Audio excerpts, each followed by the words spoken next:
Hey guys, this is Zach Donovan again with Real Estate Revealed. Today, our guest is a mortgage broker out of Jonesboro, Arkansas. This is Mr. Jason Cowgill. So, warm welcome to Jason. Jason, I appreciate you coming on today. Tell us a little bit about yourself and kind of how you got started in the mortgage business. I appreciate you having me, Zach. Yeah, I've been in the financial services industry since 2007. Got out of college, worked for about a year doing other things, and I had always wanted to be in banking. So I got my first job in banking in 2007 with SunTrust Bank.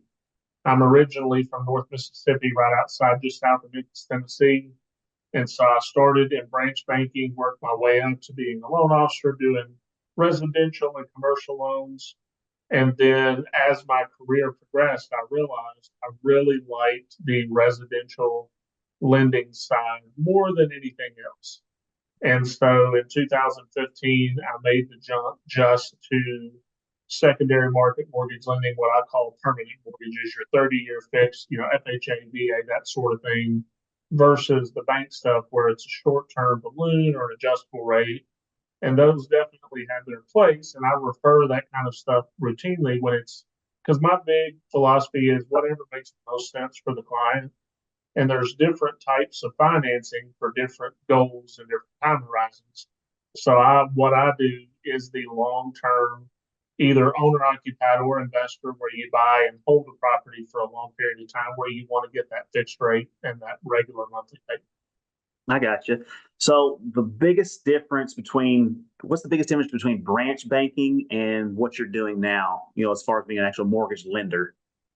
On the branch banking side, typically the lenders are expected to do other things beyond just lending, or they do other types of loans. Like I was doing car loans and personal loans, Gotcha. equity loans, and things like that. One of the things that I really enjoyed, which kind of again led into this, was construction lending. Most of the time, if you're going to build a house, whether you're a builder or an individual, you get a construction loan at a bank, and then you will do the permanent financing at the end. And that's kind of what led me into this. One of my referral partners that I was referring mortgages to called me up one day and said, "Hey, do you want to come and let me train you on this side to do what I do?" And I jumped at the chance and, never looked back. It's coming up on 10 years. So so you've been doing that for 10 years, but you've been in the banking business, if my math is right, is 17 Yeah, years. 17 years. Yeah, 18 years in February. So time flies when you're having fun. And I got in right at the top of the roller coaster before 2008 when things just got fun, let's say. So you started right when, right when there was a crash. Basically, how long have you been in the industry, but before that crash? A year or two, I guess. About a year or so, I got to see the very tail end of like when I started at SunTrust, they had some kind of commercial line of credit. They were doing 50,000 and $100,000 totally unsecured lines of credit, just a signature, basically. Wow. This went away pretty quickly in 2008, Yeah. and till the rest of the time when I left banking to do this, they never really came back. Like the world was just a different, more trusting place then, I guess, where you just kind of whatever. Boy, what I wouldn't give to get a $50,000 loan right now with just a signature. Wouldn't that be awesome? It was pretty cool, and I mean they were SunTrust. They're a big bank now. They're called Truist, and they wanted the branches doing as much lending as they could, so they were pushing home equity lines of credit and the Yeah. business lines. And then when the market tightened, they started tightening up, and so all the people they had given all this rope to, they cut it off. And so there were a lot of people that I unfortunately had to watch kind of flounder because their business suffered or whatever because they had access to capital and then they snipped it off due to the decreasing values and things like that. Well, Jason, let me ask you this because, there's a lot of people that are looking back at, what's going on right now in the real estate world and the housing market. They're kind of saying, there's a lot of buyers and there's a lot of sellers, a lot of people out there right now that are going to go, or that are saying, hey, we're headed for a crash. These are some of the similar things that took place in 2008. And they're like, well, what do we do? I mean, with your experience, living through it then and being a mortgage officer then, to now, are we headed for the same direction? Is that kind of the same way we're going right now, or? I don't personally believe that we're headed for that type of crash for two primary reasons. The first reason is we are much more heavily regulated than we were then. The ability to repay came out of Dodd-Frank, which was passed as a result of the crash. Kind of looking at all the factors that led to that and unwinding and putting together the Consumer Protection Financial Bureau. So the underpinning of the market is a lot more than it was then. Also, the big problem that we had going into 2008 was a glut of inventory, and we just do not have that now. And, those of us who have been in the business for a while, we find ourselves sometimes say, particularly with interest rates these days, like, hey, A plus B should equal C, but it's not quite. But one of the things, the supply and demand economics, if you don't have enough inventory, you're not going to be able to have the same type of crash just because there are so fewer houses and so much more demand. So I think that we definitely may be headed for some type of correction. Not really a big one. All the experts that I follow are predicting home values to continue to go up, single digit increases versus, 10 and 15%. You Right. know, but I did a training session the other day with Barry Habib with MBS Highway, and he was saying even the most conservative estimate for home value appreciation over the next 5 years is 4 to 5% a year. So if you buy a home and have it for 5 years, you're looking at 20 Yep. to 25% appreciation in a down, like worst case scenario kind of a situation, you know, a more normal situation, if you will, versus what we had during COVID.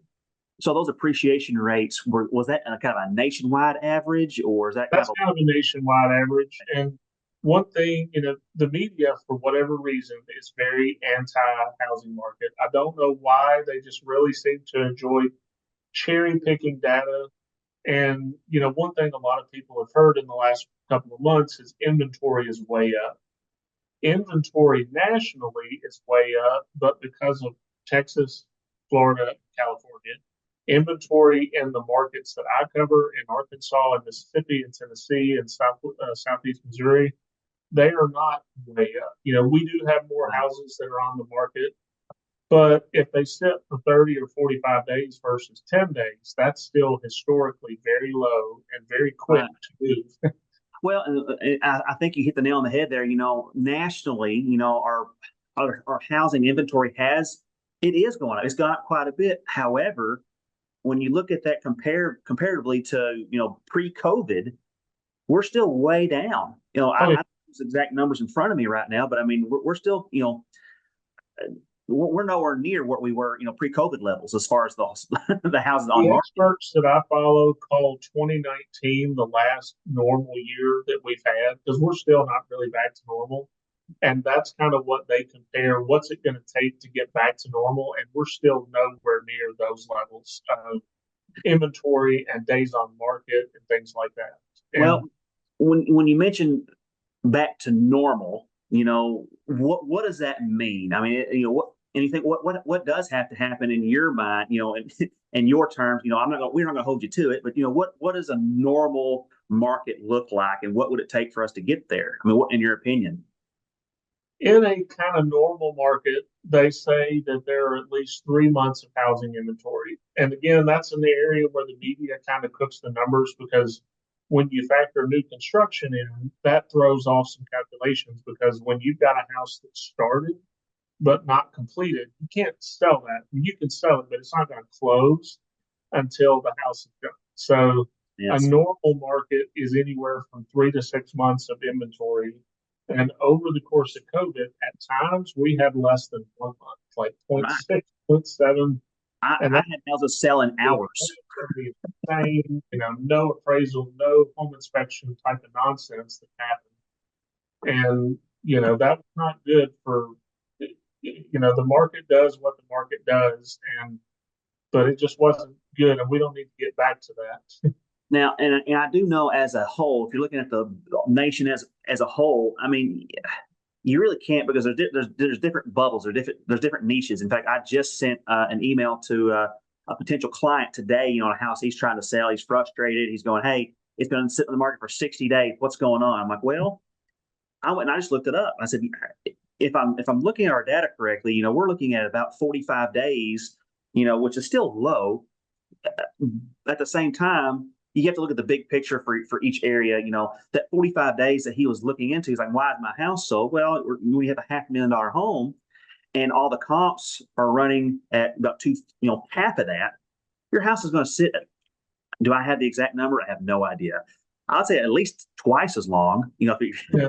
just it's weird. I use the word brackets. Different houses are in different brackets, and you know, in 2020, for example, when interest rates went to the floor, 2020 and 2021, you could get a 2.5, 3 or 3.5% interest rate, and you could buy a house for 100,000 all day long. I had a lot of first-time buyers that were they just called break at the right time. They got out of college, they could buy a house for $700 or $800 a month that was 1,500 square feet, 1,200, 1,300 square feet.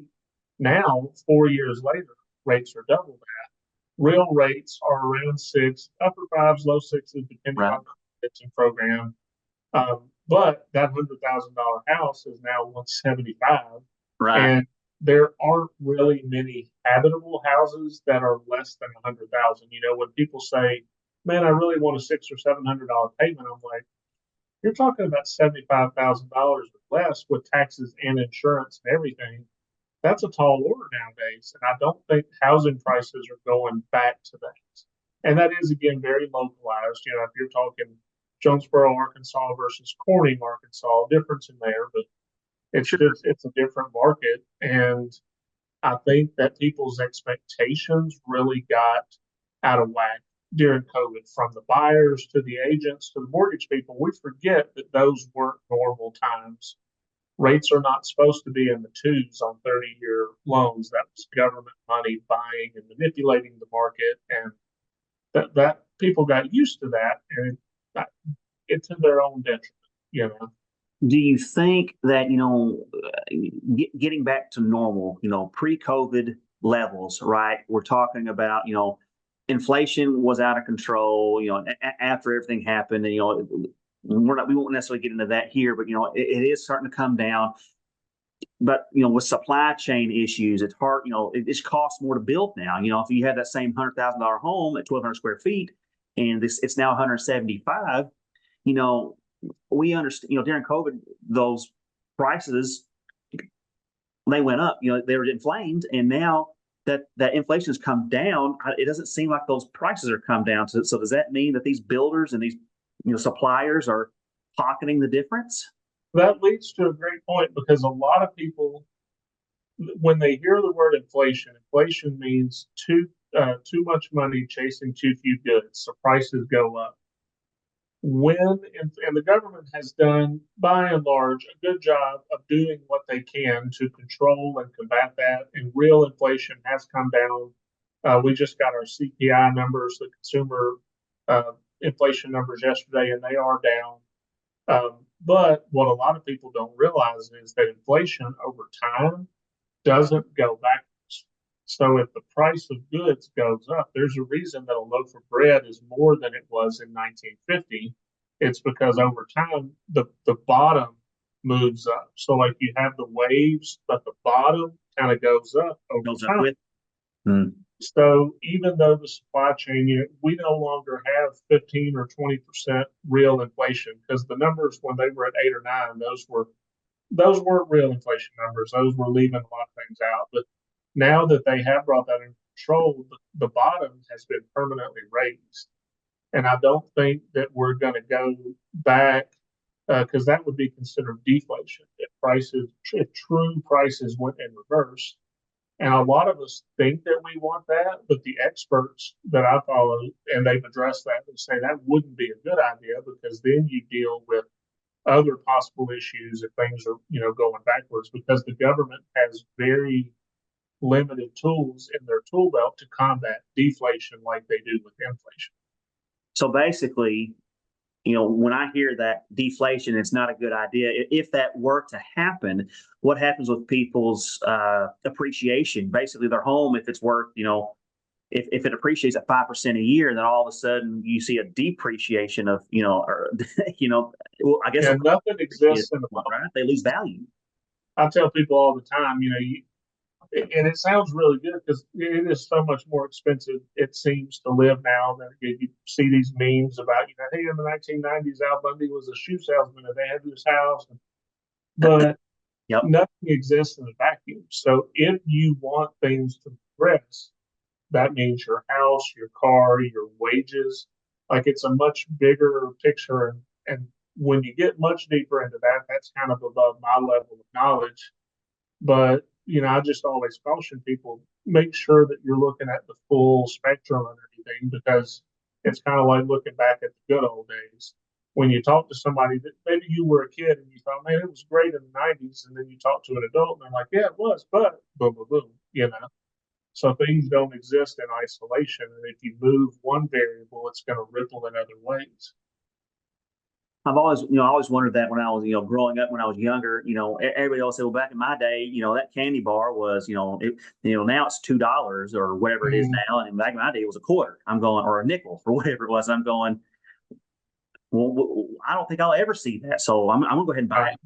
it because that, But when you look at, like, you see those books at Cracker Barrel or whatever that says, in 1983, the year I was born, milk was this and bread was this. Well, wages were this. So everything, it doesn't always move in tandem, which would be great if it did, because that's one of the complaints during the COVID inflation was people were saying inflation is outpacing my wages, so I feel poorer because I can't afford the same lifestyle on what I make versus what I could.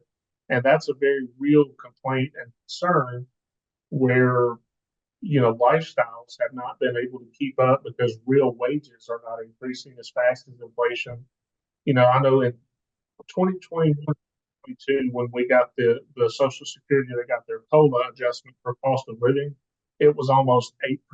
And that was the highest I had seen in my career by a double digit. Usually those are in the twos or threes or whatever.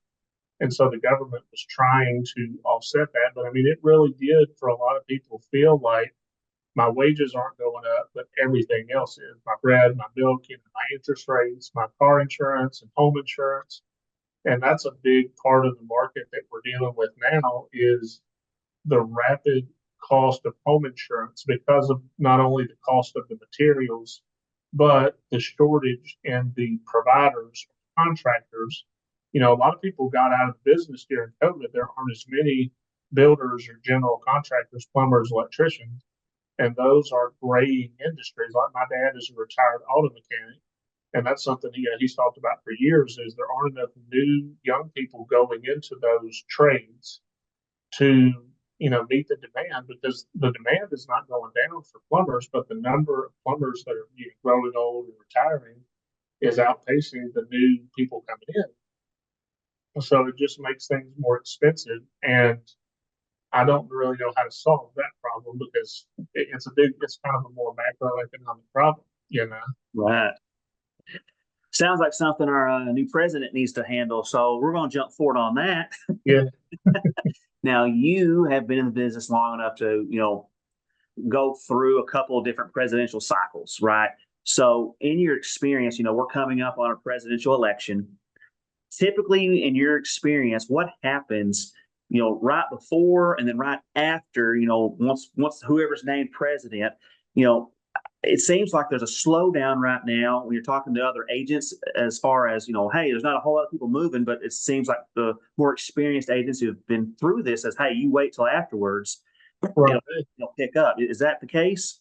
I do see that. It's almost like the country holds its breath. And then after the election, whatever the result is, everybody breathes out. And then, because at the end of the day, and I see posts on Facebook, I'm a member of a lot of mastermind groups for real estate and mortgage. And I don't get into the politics because, in my personal opinion, most politicians are not on our side as the average person. Right. And the market is going to keep going. People are going to buy houses. They're going to buy cars. They're going to feed their family.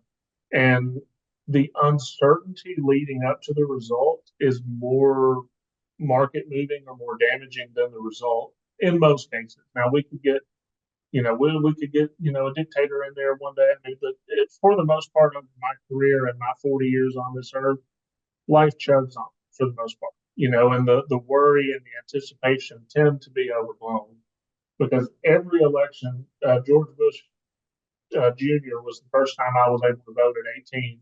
And every election in my lifetime, this is the most important election there's ever been. And I'm like, people have been saying that for 200 election, right? years. I'm not saying they're not important, but the most important, I guess so, because it is the most important election at that time because That's right. The path of the country. People live your life, do what you need to do, and the market's going to keep going. Houses will be ready. If you want to wait until November, there's nothing magical about that, I don't think. But I'll be here to help you when you get ready. Good deal. Well, does it matter? And we're not getting into what your beliefs are or anything like that, or where you politically stand. Does it matter if it's a Democratic president or a Republican president? And can you tell a difference in the market, one versus the other? I think the policies that the party platforms kind of espouse do matter because, in general, a lot of people think of the Republicans as being more business friendly versus the Democrats, lower taxes, things like that. One of the big things that a lot of people in real estate have been buzzing about is this unrealized gains tax that Vice President Harris is talking Right. about.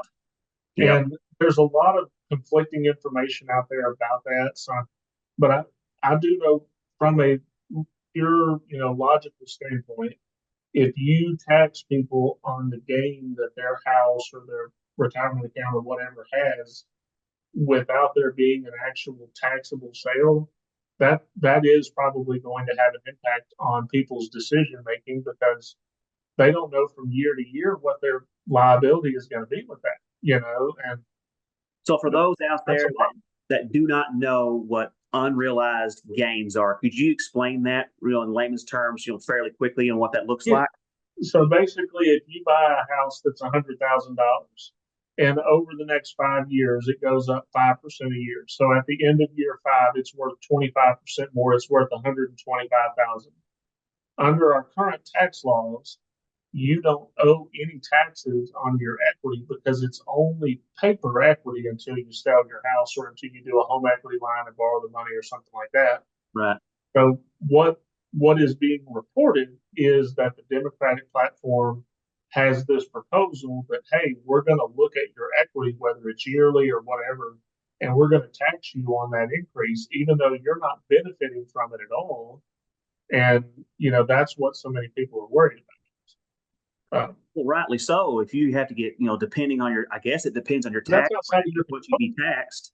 So I mean, that right there, that's $25,000 that you don't have. You have where'd it come from, right? It's like you said, Yeah. it's paper. Well, it's on paper. It's when I was in banking, I would see the older people that have retirement accounts. Once you turn, and it's just a government thing, once you turn 70 and a half, you have to start taking what's called a required minimum distribution. And that's so that you can't just defer those taxes forever. And I would see people that were like, I don't want the money, I don't need it, but they would do a distribution and pay the taxes. And then to pay the taxes, they would have to do another distribution. It's like a cycle. And that's what a lot of people do. Because if you have to take money out and pay taxes on it and you don't have the money to pay the taxes, sometimes you have to go back to the well and it just repeats. And I would see that, with people. And that's what a lot of people are worried about. Potentially with this, if you owe tax liability on something that's not actually giving you any gains or whatever, that could be a problem. So I'm interested, and I know, supposedly it's only on very high income or high net worth individuals, but as a small business owner, a lot of that stuff falls back on business owners because you don't have to generate a lot of money or be wealthy to get caught up in some of that stuff, because the super wealthy, they've got all their ducks in a row. They've got their, financial loopholes and things. So it's those of us in the middle who end up bearing the brunt of that, regardless of what the politicians say. Wow. So it'll be interesting to see, like like most people over the last, 15 or 20 years, a lot of us were like, man, that's our choice. We got this one, and that's all we got. So it'll be interesting to see what happens. That's some food for thought on that for sure. Food for thought. Gotcha. Well, so Jason, with what's coming up with the election, and then there's a trend right now saying that the biggest thing in real estate right now, one of the biggest things that people are watching right now, not just waiting on the election to see what's going to happen there, are interest rates. Because like you said, COVID years 2.5%, 3%. People are like, I'm waiting for that to come back. Keep telling people it's not likely to ever It happen. won't come back without another serious problem for the government to play the shell game again. Those are not real 30-year interest rates in a true, private market situation. Well, so our rates, there are people out there smarter than me, when it comes to real estate. I'm sorry, when it comes to the numbers and finances and as far as interest rates, things like that. And you're one of those people as far as when it comes to that. Do you see, is the trend coming down? Are we looking at, They are coming down. 2025? Rates are at their lowest level in over a year right now. I've got clients that close. I've been with Nations for 2 years next month. And most of the early loans that I did in 2022 heading into 2023 are in the 7% range. And rates are now real rates without all the hokey, mumbo jumbo. Real rates are in the, I think the average 30-year rate is below 6.5 now, which for the longest time it was, in the upper sixes or even sevens. And the trend, all of the underlying factors are there to support rates continuing to come down. The Federal Reserve meets next week, and by all accounts, they will be making their first rate cut in this cycle. Now, a big misconception is the Federal Reserve only controls the short-term interest rates, so they don't directly, like if they cut interest rates a quarter, mortgage rates are not going to go down a quarter that day. Your credit cards, your bank, anything that's tied to that federal funds rate or the prime rate, anything variable like a credit card or a home equity line is prime plus one or prime plus some function. So those are going to come down immediately, and that will ripple through to other areas. And the bond market, which is what drives mortgage rates, or treasury bonds and mortgage bonds, those have already planned for, they know a quarter point rate is coming. Based on all the factors, the Fed has pretty much telegraphed, hey, this is what we're going to do. But what remains to be seen is where they go from there, because they are incredibly restrictive right now on interest rates, because that's the main tool in their tool belt to combat inflation. When inflation is out of control, you raise rates, you kind of slow the economy down, you pump the brakes, people buy less, then there's less money in the economy chasing those goods. So things tend to stabilize, and they've done a good job with that by and large. So there's a lot of room for them to cut rates and still be, still not be overcorrecting, because our Federal Reserve tends to overcorrect. They go, this way and this way. Sure. When they started raising rates, they waited, by my personal, a lot of other people, they waited several months too late to start that. And they've kind of waited at least a couple of months. They really should have cut them in June based on a lot of the experts that I follow. But, better late than never, I guess. Where they go from here, how many rate cuts, how often, how much, that's going to drive things going forward. And the experts, that's all they do day in and day out. They see rates coming down the end of this year, into 2025. One of the things that tends to be very good for interest rates is recessions. And by most historical, they say history doesn't repeat itself, but it often does. And most of the historical if this, then this kind of factors are pointing to a recession. Unemployment is going up, other than the brief blip that we had the other day. Unemployment, people that are unemployed are unemployed longer, just various factors and things that point to a slowdown. So if those things continue on the trend line that we're seeing, that should be good for rates. And of course, unfortunately, there's a lot of variables such as the Middle East and what's going on, with China and North Korea. Those could all have an impact on us too, and totally upend all of the projections. But it does truly seem like rates are on the decline, and there's a lot of reason for optimism going into this, end of this year and the beginning of next year. Well, good. That wealth of knowledge there. That's definitely a lot more than I was expecting when it comes to rates and things like that, and just the global economy. So basically, it's not just the American economy. We don't exist in a It all vacuum. is truly Just global. like, earlier we're talking about, people, I don't want this to go down. Everything plays off of everything else. And most of the other central banks that are akin to the Federal Reserve, they already started cutting rates earlier this time, with the European Central Bank Sure. uh, and others. So we're finally kind of on board with that. And that, as long as there's not anything major to upset the apple cart, then, people should expect that. And the one thing I caution people about, people always ask me, I quote them a rate. This is what I could do for you today. Well, what do you think it's going to be next week? I truly don't know. What do you think it's going to be next month? I hope it's lower, but I don't know. And there's a cost to wait. If that house that you like that's available today meets your wants, needs, desires, meets your budget, if you wait for some magical interest rate that you think you need, it may not be there. And the incremental differences are very small. An Right. eighth of a point or a quarter of a point is not going to change your world. Like, if I Yeah. want to drop 2%, that may not be in the near future. And we may not see them go down that much in this cycle. There's Right. no way to go, but it won't be tomorrow. I can tell you, most likely tell you that. And I tell people all the time with that same mentality, I say, well, look, if you're waiting for that rate to come down, in my experience, as rates go down, demand goes up, which also Mm-hmm. inflates the prices. They go up Yep, as well. So how much are you that's actually saving?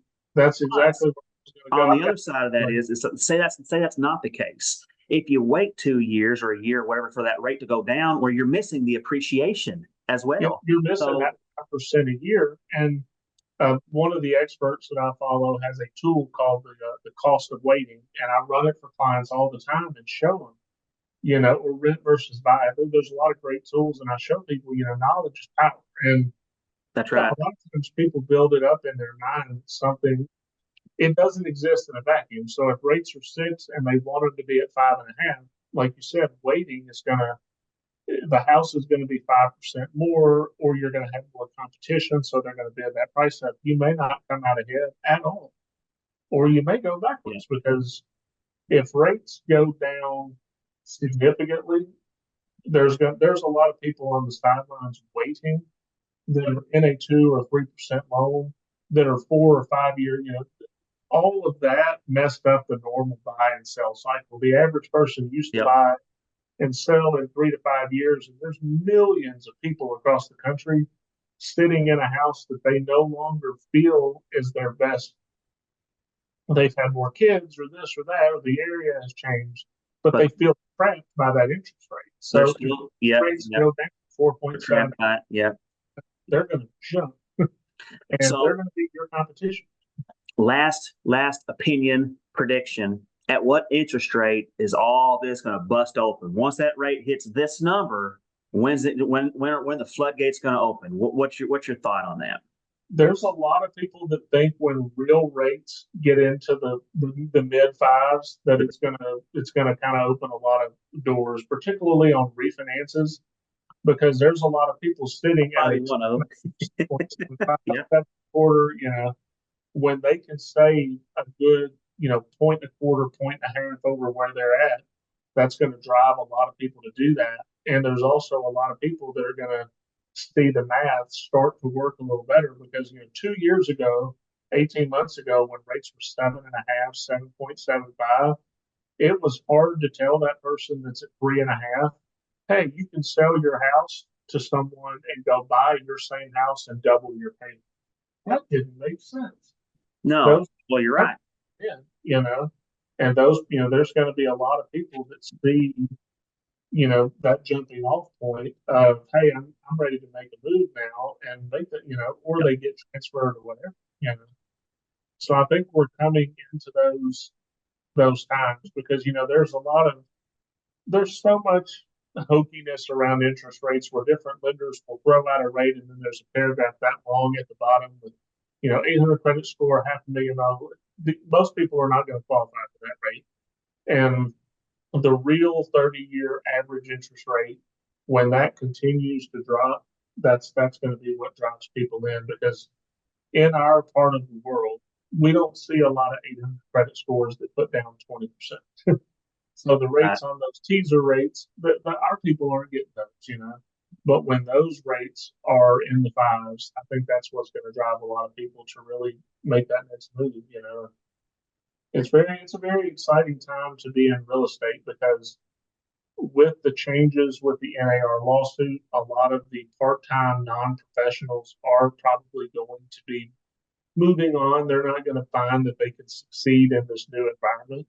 And those of us who have been here that take care of our clients are ready to really, help a lot of people in the next year. I couldn't agree with you more on that. Definitely, my opinion, if you're in real estate and you're doing it for the money, if that's your main goal, you may not be as successful as you were before. This is definitely a service-based business, and I believe those agents, those mortgage lenders, those people that are involved in a real estate transaction that can really express and tell their story as what is their value proposition. What are they going to do? Big customer service base. I think those are the ones that are going to succeed. I truly believe that. Well, Jason, it has The been. people business, and I measure That's my right. success not in the amount of money that I make or the volume. A lot of mortgage players, I did this much volume or this many. Sure. Mine is based on the number of families, and even more important to me are repeat clients. Like I'm talking with people now that are second and third time clients because of how Right. long I have families where I help mom and dad and both brothers. Brother one buys a house, brother two buys a house. That's why I do this, and that's why I love doing this because I get to make a difference in people's lives. And there is truly a difference with who you choose to do business with. Not all realtors are the same. Not all mortgage people are the same. And That's that's very that. true. Well, just because and it's okay. You're not going to be everybody's perfect fit. At the same time, it seems like every podcast I say this, there's a monopoly on knowledge, and it's my job. It's our job to tell people what their options are, give them the facts, and let them make their decisions. I'm not a salesman. I can be salesy, sure, but my goal is to hear my expertise. My value is how I can articulate what your options are. That a lot of people, it's scary how many people don't realize what options they have or what's actually going on. When you actually start talking about actual facts and numbers, and people just look at you like, oh, I had no idea. I'm going. It's just crazy to me how many people just don't understand or just don't know. And I'm trying through these podcasts to get people into the know what's going on, so that way they can make a good decision. So Well, the number of people that get steered into something that is not necessarily bad for them, but it's not the best fit for them. And that's really what led to 2008 was a whole lot of, let me put you in this and not knowing any better. I tell people, I'm not an order taker. I'm a financial consultant. If right, you qualify for this, this, and this, I'm going to show you all of them when it comes to your interest rate. You can choose to pay points and buy the rate down further. That doesn't affect me. It doesn't make me more money to charge you points. That's a cost of, you want 6%, it's going to cost you X. If you want 5.5, it's going to cost you more. It's my job to educate and show people, here's how that works, and here's what you should consider, and then the decision is yours. right. What's your time horizon, what are your plans. Those are all important factors for knowing. Hey, when interest rates went sky high there for a little bit, I had people asking about adjustable rate mortgages, and I've never been a fan of those. I did a couple of them, but it was very much with the just so you know this, you have other options because I've got to be able to sleep at night, and I've got to look myself in the mirror. And when I Right. pray to the Lord, I've got to know that I'm treating people right and doing what's best for them. And that's how I run my business. Couldn't agree with you more. Jason, I appreciate you coming on the show today. Thank How you. can people get a hold of you? They can reach me. My cell phone is always on 24 hours a day. That's 901-591-5440. You can just Google me, Jason Cowgill. That's Cowgill. I'm on Facebook, Instagram. I'm all over the place, and I'm very fortunate to have been blessed with the skills and abilities, and I have a lot of my name is out there. A lot of the realtors in the communities that I serve, hey, I'm thinking I'm talking to Jason. Oh man, I can't tell you how many times, and that just makes me so happy to, man, I got Jason's pre-approval letter. I'm taking that to the bank because you can't say that about everybody. But that's the best way. I, Probably that's yeah, the best way to reach me. I like that. Just Google me. That works. All right. Internets. Jason, appreciate it again. Again, this is Zach. My name is Zach Donovan. This is Real Estate Revealed. If you find value in the show, subscribe, hit that like button, and turn that notification bell on. And look forward to seeing you guys next time.